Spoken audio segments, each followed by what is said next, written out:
परभणी जिल्ह्यातील सेलू तालुक्यात असलेल्या रायपूर परिसरात मुसळधार पावसाने हजेरी लावली।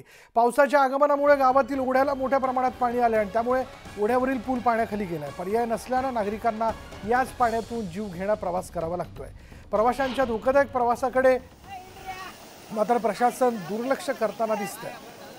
हे दृश्य आपण बघतोय, ही परभणीतले सेलू मधली दृश्य आहे। एकमेकाचा हात धरत या वाहत्या पाण्यातनं या प्रवाशांना प्रवास करावा लागतोय।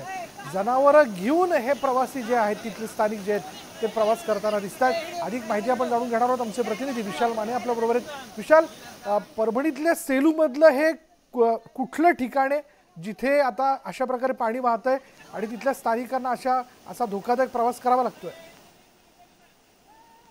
विशाल, मागील काही दिवसापासून पावसाने जिल्ह्यामध्ये जी दडी मारली होती त्यानंतर कालपासून जिल्ह्यातील काही भागामध्ये पावसाचं जोरदार पुनरागमन झालं आहे। सेलू तालुक्यात देखील मुसळधार पाऊस झालेला आहे।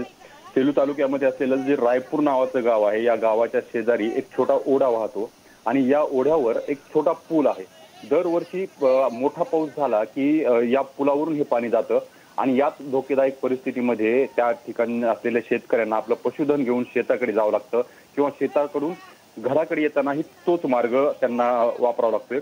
या अगोदर देखील अशाच प्रकारे खूप वेळा त्या पुलावरून पाणी गेलं होतं। प्रशासनाकडे वारंवार विनंतीही करण्यात आली आहे। त्या पुलाच्या संदर्भातली उंची वाढवण्याच्या संदर्भात विशाल कोणताही निर्णय घेतलेला नाही। खरं तर ते करणं आवश्यक आहे। धन्यवाद विशाल या सगळ्या माहितीबद्दल। यानंतर थेट आपण जाणार आहोत